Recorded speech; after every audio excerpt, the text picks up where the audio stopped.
Muy buenas noches para todos, bienvenidos. Bienvenido al doctor Edwin, muchas gracias por la presentación. En 2 minuticos damos inicio a nuestra capacitación y muchas gracias por la puntualidad.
Doctor Edwin, ¿cómo está?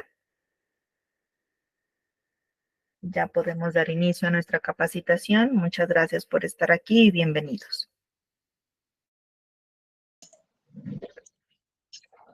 Hola, buenas noches. ¿Me escuchan ahí? Hola, doctor. Buenas noches. Sí, señor, sí lo escuchamos. Sí, Doc, sí se escucha. Bueno, excelente. Espérenme. Parte esta vaina entonces.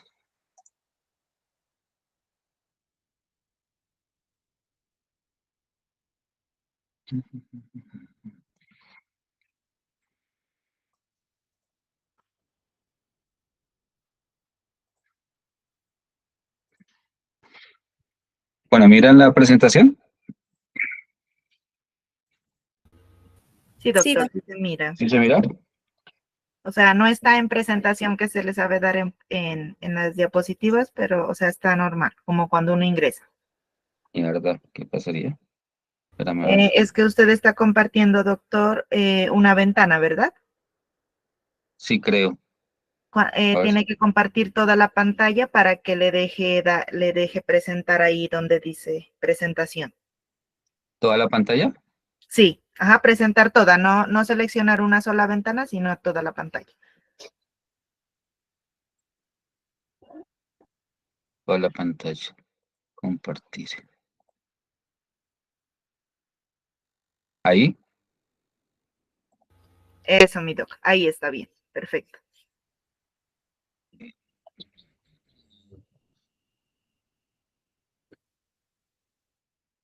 Ahí esto no pasa. Bueno, muy buenas noches para todos. Mi nombre, para los que no me conocen, es Edwin Andrés Rosero. Yo soy especialista en medicina crítica y cuidado intensivo. Laboro desde hace un año ya en la clínica Fátima. La idea de la presentación de hoy es hablar sobre el protocolo de mantenimiento del potencial donante de muerte encefálica.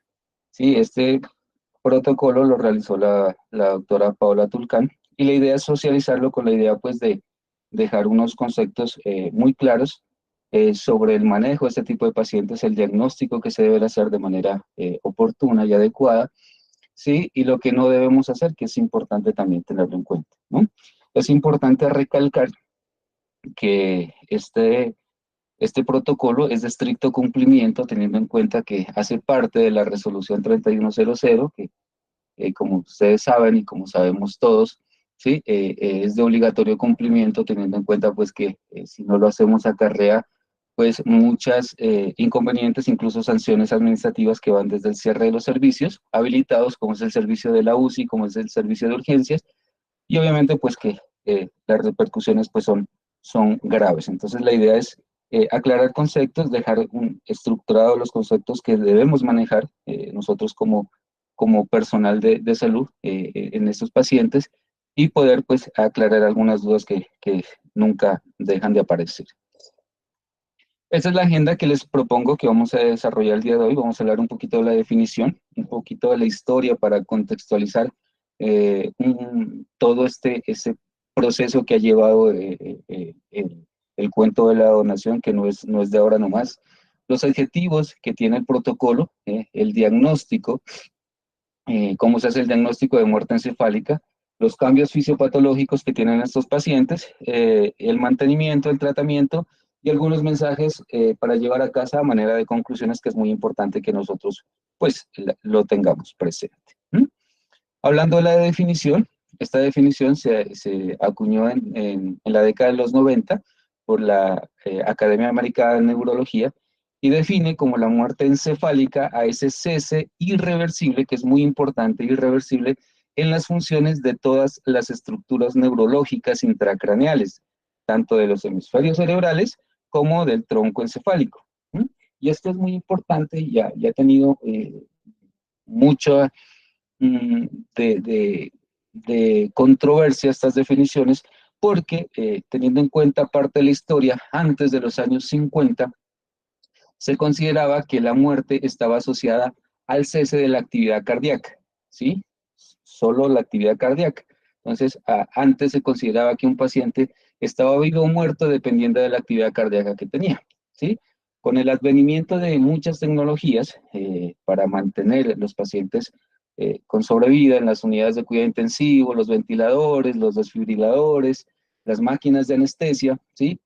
Sobre todo cuando esos pacientes salían de un estado post-reanimación cardiopulmonar, ¿sí? Se empezaron a dar cuenta que no solo era revertir la actividad cardíaca como tal, sino que se empezaron a dar cuenta que muchos de estos pacientes quedaban sin actividad neurológica adecuada, ¿sí? Tenían un síndrome de inconsciencia, una alteración en el estado de la conciencia permanente que no estaba relacionado directamente solo con la actividad cardíaca. De ahí se empezó a cambiar esa transición en la definición de qué es un paciente muerto o cuándo es un paciente está muerto o está vivo, teniendo en cuenta ese precepto de la actividad neurológica como tal, ¿sí? En 1968 es importante porque ahí se creó el primer comité, en la Universidad de Harvard se creó el primer comité para declarar la nueva definición de muerte, ¿sí? Teniendo en cuenta este precepto o este concepto de la actividad neuronal como el principal responsable de la vida o muerte de nuestro paciente, ¿no? Y de ahí pues surgieron muchos problemas éticos, pues teniendo en cuenta que era muy difícil determinar o diagnosticar un paciente cuando tenía muerte encefálica y pues gracias al advenimiento de muchas tecnologías, sobre todo de neuroimagen, con el desarrollo del electroencefalograma, pues se pudo dar claridad y entender muchos de lo que conocemos hoy en día, ¿no? Anteriormente, pues, dado estos dilemas éticos que no eran muy fáciles de resolver, sobre todo para dar ese concepto de muerte como tal, ¿sí? Se reunían muchos especialistas, no solo de la parte médica, cardiólogos, neurólogos, anestesiólogos, sino que aquí también entraban a jugar otros personajes religiosos, sacerdotes, incluso abogados, porque el dilema ético era muy complejo, ¿sí? Sobre todo, pues, para dar ese concepto de muerte como tal, ¿no? Obviamente, pues con el paso de los años y con el advenimiento, como les decía, de las nuevas tecnologías, pues hemos aprendido y hemos entendido mucho de la fisiología neuronal y con ella, pues, hemos aclarado muchas dudas y hoy en día, pues, ya no es necesario, pues, hacer este tipo eh, de reuniones, ¿sí? Como para dar un concepto que hoy es mucho más fácil de realizar. ¿Sí?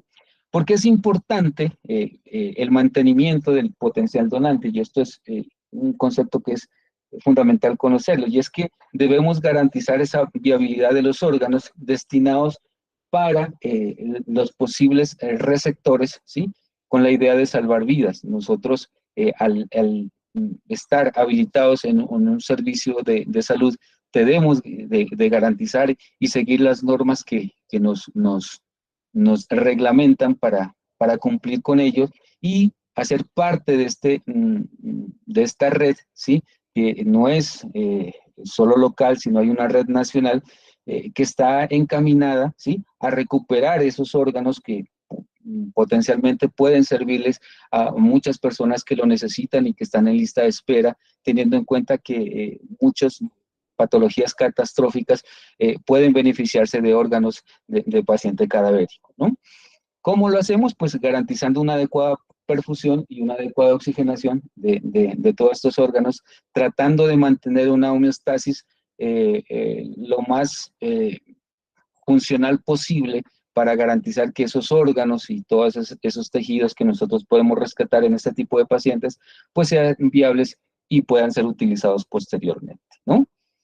Que debe saber un médico, ¿sí? Para determinar el cese de las funciones neurológicas o cuándo yo debo empezar a pensar que mi paciente puede ser un potencial donante. Primero debo determinar la presencia del coma sin respuesta, del coma profundo que nosotros conocemos, y eso lo hacemos con una evaluación neurológica, ¿no? Segundo es determinar la ausencia de los reflejos de tallo, ¿sí? Que son los criterios que hacen parte de la muerte encefálica. Recuerden que no solo es el cese de la función cortical, sino también de la función en los reflejos de tallo, que son los que controlan muchas de las funciones básicas nuestras, ¿sí? Y por último, determinar la ausencia de la función respiratoria mediante el famoso test de apnea, que es una prueba clínica que nosotros podemos realizarla en la unidad de cuidado intensivo. ¿Mm? ¿Cómo se determina entonces si el paciente está en un estado de coma profundo? ¿Sí? Para esto pues recurrimos a nuestro examen neurológico que la mayoría de los médicos y los enfermeros conocemos, que es la famosa escala de Glasgow, ¿sí? En el cual vamos a identificar la ausencia de la apertura palpebral, los movimientos oculares ante los estímulos dolorosos o nociceptivos, ¿sí? También la ausencia de respuesta motora al mismo estímulo nociceptivo. Cuando nosotros estimulamos o realizamos un estímulo doloroso al paciente, pues evidenciamos que hay ausencia completamente de alguna respuesta. Hay que tener mucha cuidado y es por eso que es importante la ayuda de una especialidad en las neurociencias, ya sea neurología o neurocirugía, porque hay muchas de esas respuestas que se pueden presentar que pueden ser de origen espinal, ¿sí? Esos movimientos que pueden presentarse pueden ser reflejos de origen espinal, no de la corteza cerebral, no del cerebro como tal, sino de la médula espinal. Pueden desencadenarse muchos movimientos que muchas veces nos hacen confundir y por eso es importante el concepto pues, de un experto, que en este caso es un especialista en las neurociencias, ¿no? Este es un artículo que es muy importante, se lo publicaron en Buenos Aires, y miren que hay muchas manifestaciones motoras que pueden presentarse cuando nosotros hacemos la evaluación de la muerte encefálica, ¿sí? Van desde mioclonías, ¿sí?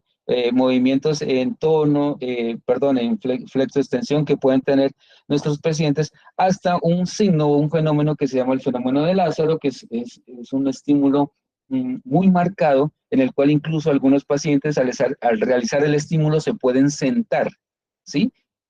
Pues obviamente confundiendo el examen clínico y esto pues determina confusión y tarda obviamente el diagnóstico de muerte encefálica y por eso muchas veces se requieren en ese tipo de pacientes pues realizar alguna ayuda diagnóstica, ¿no?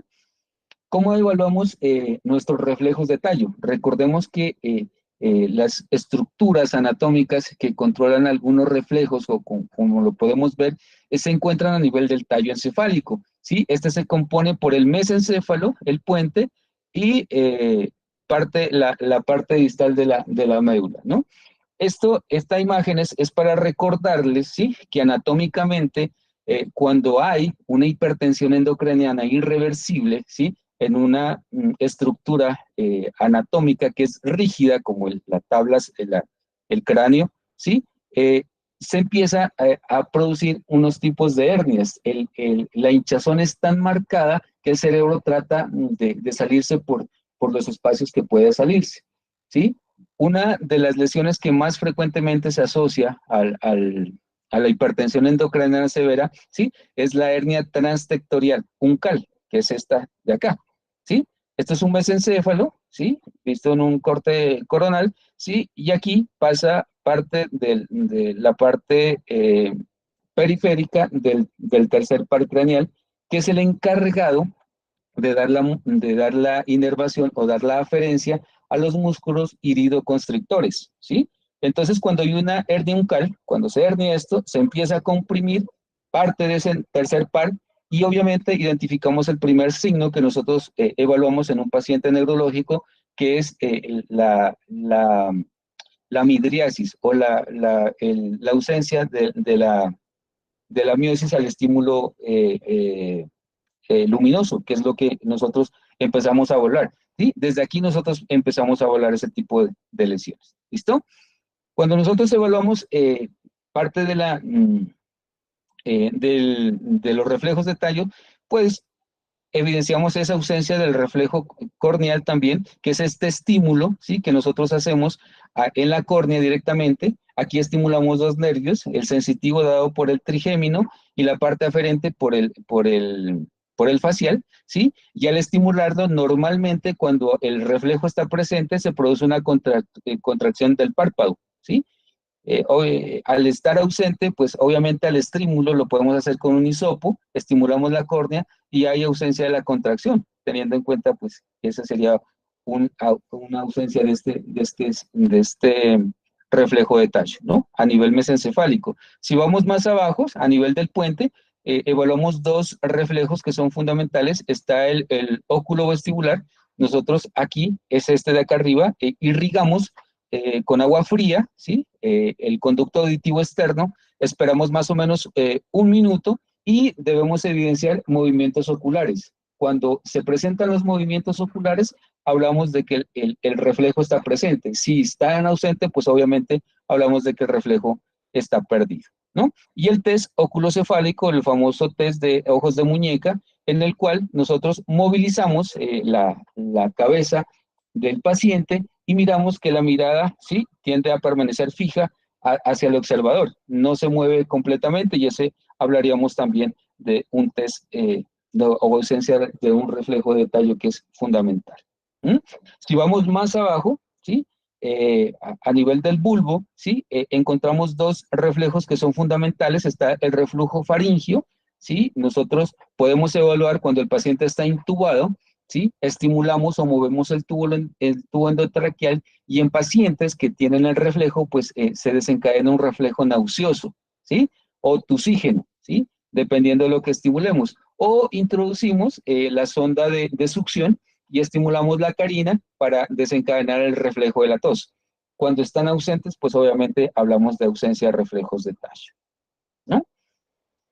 Y por último, debemos hacer el diagnóstico con el famoso test de acné. Es un test clínico que nosotros lo podemos realizar, ¿sí? La idea de esto es evaluar los centros acnéusicos que están a nivel del piso del cuarto ventrículo. Recuerden que nosotros fisiológicamente sensamos o iniciamos nuestro estímulo respiratorio por el CO2. Por eso es importante este reflejo.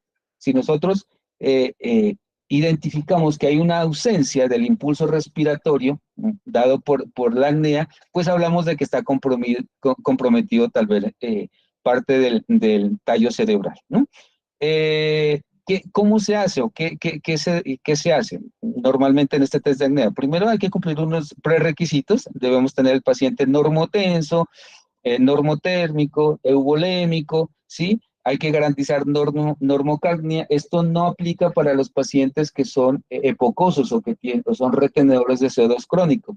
Los fisioterapeutas me van a entender mucho mejor en este tipo de pacientes. No aplica esta normocapnia, ¿sí? Debe haber ausencia de hipoxia, el paciente debe estar saturando bien, debe tener o cumplir con una P2 por encima de 65 o 70 milímetros de mercurio y no debe haber evidencia de retención de C2 previa. Esto no aplica para los epocosos. ¿Listo? ¿Cómo lo hacemos? ¿Sí? teniendo al paciente, garantizamos que el paciente tenga una presión arterial sistólica mayor a 100 milímetros de mercurio, lo proxigenamos, la guía de la 3100, perdón, la guía de práctica clínica del ANSI recomienda más o menos unos 15 minutos de proxigenación al 100. Reducimos la frecuencia respiratoria durante unos minutos previos o durante esta proxigenación. La idea es buscar eucapnia, ¿sí? A unas 10 respiraciones por minuto, dejamos el PID en 5 y garantizamos las saturaciones mayor a 95%, ¿sí? Obtenemos unos gases arteriales previos a la prueba, ¿sí? Apagamos el ventilador, ¿sí? Mantenemos la oxigenación y miramos detenidamente el pecho del paciente, ¿sí? Recuerden que nosotros al censar por CO2, si se empieza a subir las concentraciones de CO2, se va a desencadenar el reflejo inspiratorio de manera precoz, ¿sí? Si ese test de acné es positivo, pues obviamente esto va a salir sin movimientos, ¿sí? Esperamos al cabo de 8 a 10 minutos y volvemos a tomar unos gases arteriales, ¿no? Esto de apagar el ventilador, lo recomiendan normalmente, nosotros lo desconectamos, teniendo en cuenta pues que debemos garantizar la oxigenación, desconectamos el ventilador y colocamos el oxígeno a unos 5 o 6 litros por minuto por el tubo endotraqueal para garantizar la oxigenación. Recuerden que nosotros cuando dentro del mecanismo fisiológico, cuando garantizamos oxigenación, no garantizamos que el paciente barra C2, ¿sí? Solo es oxigenación, ¿no? ¿Cuándo es positivo? ¿Sí? Cuando, aquí se me olvida, ¿cuándo es positivo? Cuando se aumenta la concentración de C2 por encima de 60 milímetros de mercurio o cuando me sube 20 milímetros de mercurio en comparación con el PC2 basal, ¿sí? Por ejemplo, le tomo una PC2 inicial que me sale en 40, ¿sí? Es un valor normal, ¿sí? Le tomo un control y me sale por encima de 60, ¿sí? Considero que el test es positivo. Es una prueba que es relativamente fácil de ser reproducible, ¿sí? Y nos da una seguridad de qué tan comprometido está el tallo encefálico, ¿no?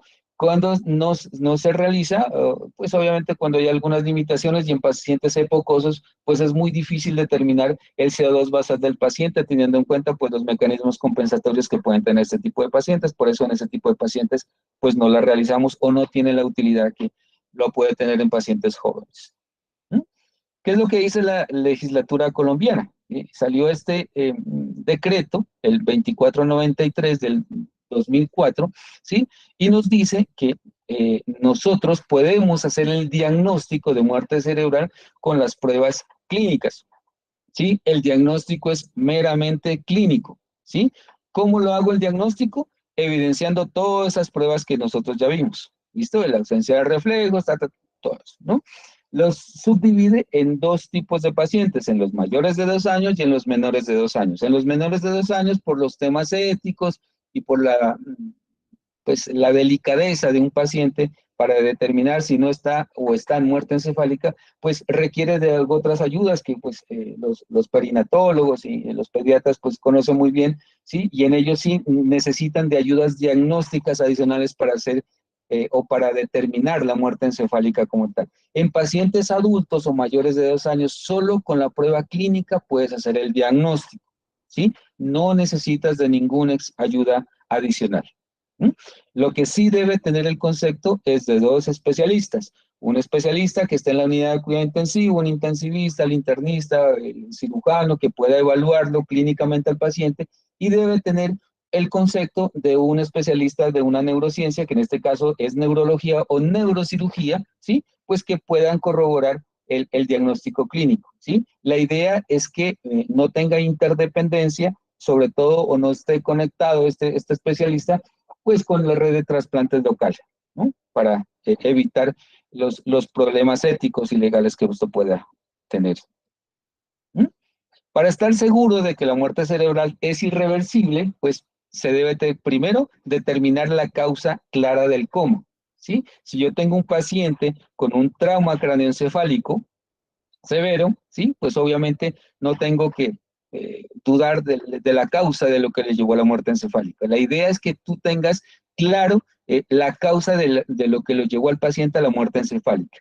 Obviamente debo excluir otras condiciones médicas, ¿no? Que puedan dar o puedan confundir el diagnóstico, sobre todo las causas metabólicas.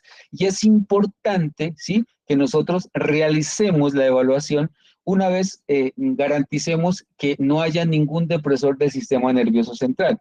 ¿A qué me refiero a esto? Es que yo tengo que realizar este tipo de pruebas por lo menos unas 24 horas después de apagar la pseudoanalgesia, ¿sí? Lo que dice la literatura es que debo garantizar por lo menos que se depuren 3 vidas medias del medicamento, ¿sí? Que eso es más o menos unas 18 a 24 horas, ¿sí? Entonces, yo debo apagar la pseudoanalgesia, esperar mínimo 24 horas y después de eso realizar las pruebas clínicas para tener la certeza de que el paciente no tenga o no esté bajo ningún efecto del medicamento que me pueda, ¿sí?, explicar alguna alteración en este tipo de reflejos, ¿no? Entonces eso es muy importante tenerlo en cuenta.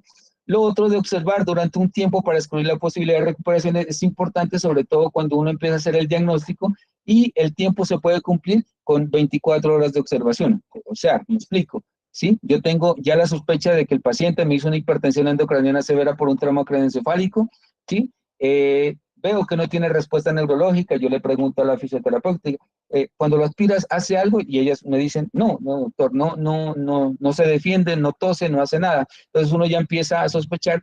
Lo que hace uno es suspenderle la emergencia 24 horas y eso me sirve como observación para descartar cualquier posibilidad de recuperación a este tipo de pacientes, ¿no?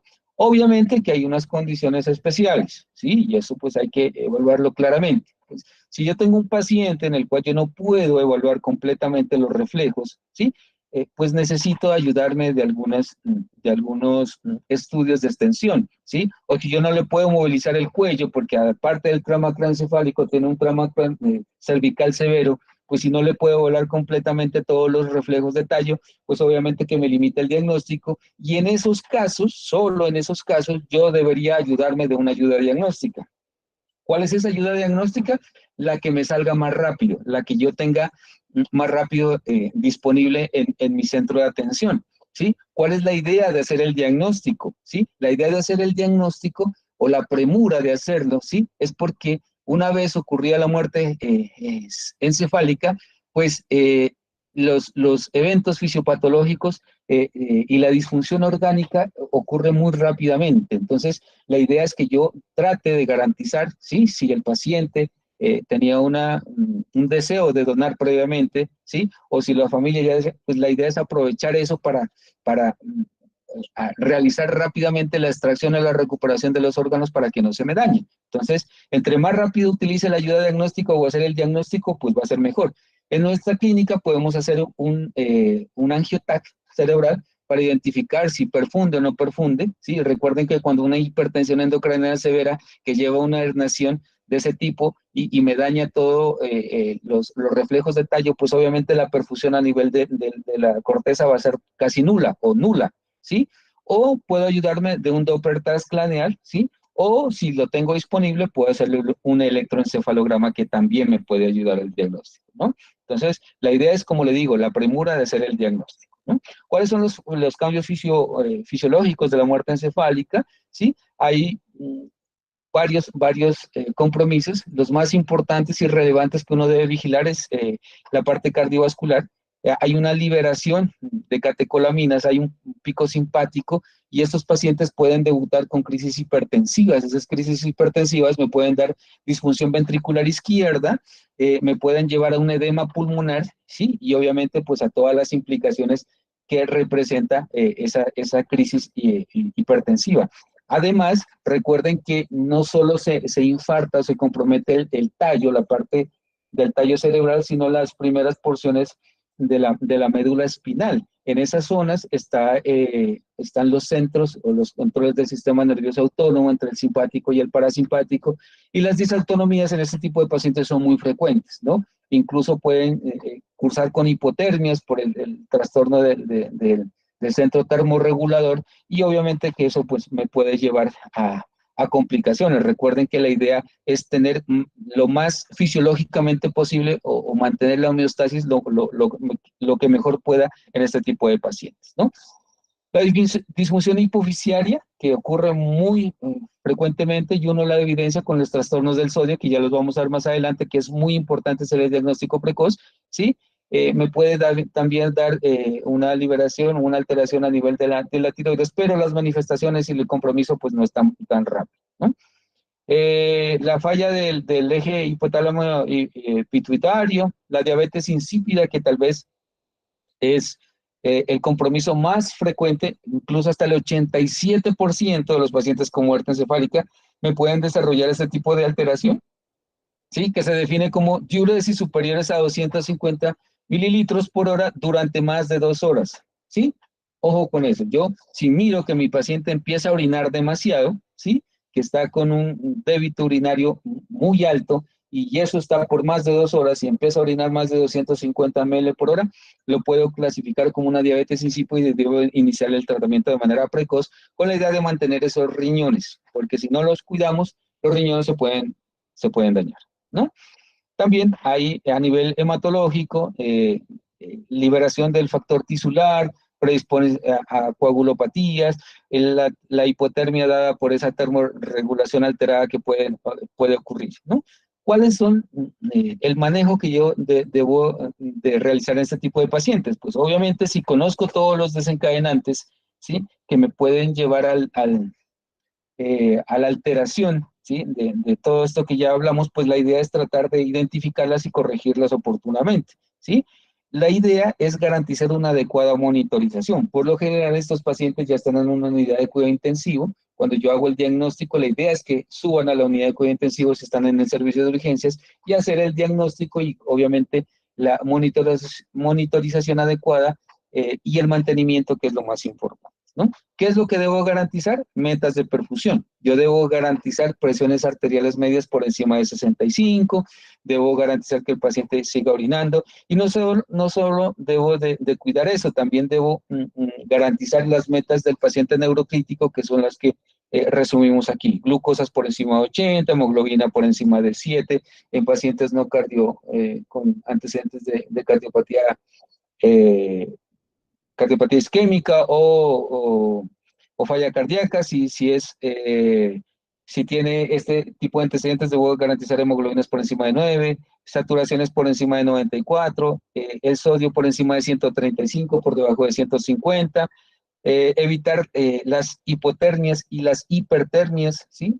El confort, las presiones arteriales medias y, fundamental, el C2 también, ¿no? Entonces, estas son las metas que nosotros debemos garantizar a nuestros pacientes, que no estén en disfunción pulmonar, garantizar que orine, ¿sí? Mantener los niveles de glucosa adecuados, mantener también la parte de la temperatura, ¿sí? Garantizar que no entren ni en acidosis ni en alcalosis. Recuerden que estos tienen repercusión no solo a nivel encefálico, sino a nivel periférico, y eso me puede conllevar sobre todo a disfunción hepática en esos pacientes que son muy sensibles sobre todo a esos cambios de tensión arterial. Pero la idea fundamental es garantizar metas de perfusión, ¿sí? Si el paciente está bien perfundido, no se le va a dañar los órganos y le van a garantizar a la red de trasplantes que van a tener unos órganos adecuados para que ellos los puedan utilizar y para garantizar pues una adecuada trasplante para los pacientes que lo necesitan, ¿no? No se olviden, las metas de perfusión no solo guiarnos por las variables macrohemodinámicas como son la tensión arterial, también, sí, las variables microhemodinámicas o las metas de perfusión que están dadas por el llenado capilar, el delta de CO2 y el lactato, que yo lo debo garantizar. Y en la ventilación debo garantizar una ventilación neuroprotectora con un volumen corriente idealmente de 6 mililitros por kilogramo de peso, PIB bajo, PIB ideal de 5 centímetros eh, de agua, y garantizar las metas de presión parcial de oxígeno que estén por encima del 65% y una normocapnia, teniendo en cuenta la sensibilidad que tiene sobre todo el hígado a los cambios de la presión arterial, ¿no? Entonces debemos siempre estar encima de ese paciente y garantizar eso, ¿no? La terapia de reemplazo hormonal, y tal vez es lo único con lo que nosotros podemos garantizar y salvar al paciente es tratando la diabetes insípida. Recuerden que, que ese trastorno a nivel neurológico daña la secreción de la antidiurética, ¿sí? Y eso pues debemos reemplazarla rápidamente. ¿Cómo lo hacemos? Con la desmopresina en pacientes que no son hipertensos o, perdón, que no están hipotensos, o con la vasopresina, que la vasopresina es un análogo pues de la antidiurética, ¿no? ¿Cómo lo ajustamos o cómo lo damos? Eso hay dosificaciones especiales dependiendo del tipo de paciente, pero la idea es iniciarle de manera precoz. Si yo diagnostico a mi paciente que está con diabetes insípida, pues la idea es garantizarle el tratamiento. Soporte nutricional, no debo suspenderlo, debo darle de comer, de utilizar la nutrición enteral por la sonda como todo paciente en la unidad de cuidado intensivo. ¿Sí? Mensajes para llevar a casa. ¿Sí? Recuerden, protocolo de estricto cumplimiento por la norma 3100, ¿no? Nosotros estamos obligados, incluso, ¿sí? Dentro de todos los requisitos que nos piden, hay un curso que dice gestión en la donación de órganos, ¿sí? Eso es esto, ¿sí? La idea es que conozcamos este tipo de alteraciones que pueden presentar este tipo de pacientes y la importancia que tienen este tipo de pacientes para el sistema de salud pública, ¿sí? Estos son pacientes de alto valor social que debemos cuidarlos muy bien, ¿sí? Y que si no cumplimos podrían acarrear problemas administrativos, como les decía, incluso hasta el cierre del servicio, ¿no? Y sanciones económicas también para la clínica, ¿no? Es importante realizar la premura en el diagnóstico de muerte encefálica, no solo para proveer a la red de trasplantes. Si el familiar dice que no, o si el paciente ya tenía una voluntad anticipada y firmó que no quiere ser donante, pues listo. Pero nosotros debemos hacer el diagnóstico temprano, porque nosotros con ese diagnóstico de muerte encefálica podemos limitar el esfuerzo terapéutico. Entonces en esos pacientes pues ya no les voy a trabajar, como dice uno vulgarmente, para sacarlos adelante en la unidad de cuidado intensivo. ¿Listo? Garantizar variables hemodinámicas y paraclínicas, ¿no? No se olviden, a esos pacientes tenemos que tenerlos normotensos, ¿sí? Eso no solo aplica para el servicio de la unidad de cuidado intensivo, eso aplica también para los médicos y todo el personal de atención que está en urgencia, ¿sí? Esos pacientes, si yo veo que tiene un politraumatismo severo, ¿sí? Y que llega con signos vitales, debo garantizar o mantenerlo hasta hacerle el diagnóstico de muerte encefálica, ¿sí? Yo no puedo descartarlo porque me llegó con un trauma, que a veces llegan con traumas severos, incluso ya incompatibles con la vida, entonces lo voy a dejar ahí. No, la idea es que usted le garantice, ¿sí? Lo mantenga hasta que se le haga el diagnóstico, teniendo en cuenta que nosotros debemos cumplir con la norma en ese tipo de pacientes, ¿no? La diabetes insípida es la complicación o la disnatremia más frecuente que se presentan en este tipo de pacientes, que hace hasta el 90%, 85, el 90% de esos pacientes cursan con esto, y el diagnóstico precoz hace que si yo hago el diagnóstico, lo intervengo oportunamente, le doy el manejo adecuado, ese paciente le pueda garantizar unos riñones, un adecuado hígado para que se pueda utilizar posteriormente, ¿no? Ojo con este dato, ¿sí? Para todos, solo somos responsables del diagnóstico y mantenimiento del paciente, ¿sí? La información, ¿sí? No se puede contaminar. Yo no le puedo ni siquiera insinuar, ¿sí? Al familiar que el paciente que está en la cama tal puede ser donante, ¿sí? No se puede hacer, ¿sí? Eso tiene repercusiones legales y repercusiones éticas. Nosotros somos los encargados de prestarle el servicio y de salvarle la vida. Muchas personas desconocen el trasfondo que tiene esto, ¿sí? Mucha gente se ha creado el tabú de que el paciente que dona, ¿sí? O la clínica que está a favor de la donación es la clínica que se encarga o está tras un beneficio económico y va tras una ganancia secundaria, ¿sí? Ese es el concepto que mucha gente tiene. Entonces, si yo le digo a un paciente o lo insinúo como médico tratante que ese paciente puede ser posible donador, ese paciente me puede, ¿sí? Me puede demandar incluso ante el comité de ética porque yo no puedo participar o no debería estar participando de eso, ¿sí?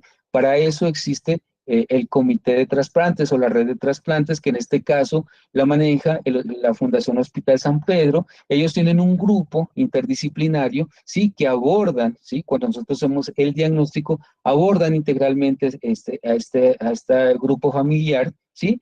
Y le hacen la propuesta como tal. Nosotros como prestadores de servicio no lo podemos hacer, no debería hacerse, y como les digo, nos pueden llamar la atención y nos pueden reprender, porque si el paciente se aleja o es muy renuente, perdón, la familia del paciente es muy renuente a este tipo de situaciones, pues la red de trasplante nos puede echar la culpa a nosotros, que nosotros estamos manejando mal al paciente, y también pueden ocurrir las sanciones. ¿Listo? ¿Alguna duda, alguna inquietud, alguna observación? Estoy a sus órdenes.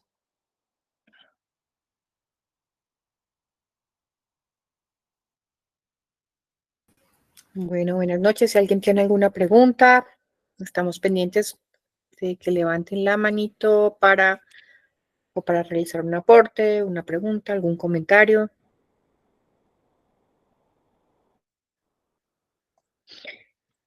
Doctora Emily, la escuchamos. Bueno, buenas noches. Primero agradecerle al doctor Edwin, ¿no? La doctora Paola también, pues que participó en la elaboración del protocolo. Creo que esta es una de las charlas y de las socializaciones de un protocolo importante, como dice el doctor, por norma tenemos que cumplirlo. Ya nosotros tuvimos nuestro primer donante, todos actuamos de la mejor manera, sin embargo, sí tuvimos unas cositas ahí que corregir, y por eso me parece adecuada y pertinente esta capacitación. Entonces, pues agradecerle al doctor Edwin, agradecerles a las personas que siempre se conectan, pues y pedirle a la doctora Liliana, porque quisiera hacer como un seguimiento de las personas que participan siempre pues en las capacitaciones, y quienes pues no están participando, porque este es un compromiso de todos. Ya sabemos que todos los protocolos deben tener una adherencia a nivel institucional, y si en algún momento pues llega alguna visita y nos pregunta y nosotros estamos fuera de lugar, pues obviamente vamos a tener hallazgos y debemos cuidarnos mucho en este aspecto. Muy buena capacitación, creo que se tocaron también unos puntos que debemos corregir, y, y pues nada, solamente agradecerle, doctor Edwin, por su tiempo, por, por esa dedicación que siempre tiene, por esa colaboración que siempre nos da la clínica. Muchas gracias, doctora Paola, y muchas gracias a todos.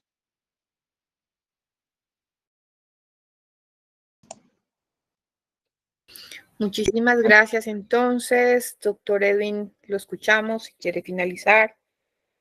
No, felicitar, yo quería felicitar, yo pienso que estos espacios son muy importantes, yo creería que deberíamos hacerlo por lo menos de manera presencial. Yo creo que estos ambientes académicos debemos fortalecerlos un poquito más. Eh, yo entiendo que a veces no tenemos la disponibilidad, se nos cruzan muchas cosas, pero sí deberíamos sacar un tiempo, por lo menos una vez al mes. Yo pues, no sé cómo lo vendrán manejando, pero sí sería bueno dedicarnos a desarrollar algún tema académico o algún tema que sea de importancia para la clínica, y sobre todo como profesionales. Recuerden que la responsabilidad en este tipo de asuntos es compartida, es general. Nosotros somos un grupo que estamos en pro del beneficio del paciente, ¿sí? Y la idea es que por desconocimiento no caigamos en errores que incluso pueden llevarnos a problemas legales, ¿no? Recuerden que nosotros tenemos una responsabilidad muy grande, y la idea de esto es que nos enriquezcamos académicamente, aprendamos. Esto nosotros no la sabemos todos, nosotros sí, la idea es que interactuemos y compartamos muchas cosas. Sí, fue una experiencia muy bonita la del primer trasplante, ¿sí? Tuvimos el reconocimiento de la coordinadora, ¿sí? Que nosotros fuimos tal vez la última institución que les aportamos unos riñones que fueron lo que se llevaron de nuestro paciente, ¿sí? Muy agradecidos, pues obviamente con cosas por mejorar, pero yo pienso que fue una labor de todos, fue una experiencia muy buena y la idea es aprender de esas experiencias para poder enriquecernos, como le digo, con la idea de dar lo mejor de nosotros para el bien de los pacientes y de la clínica.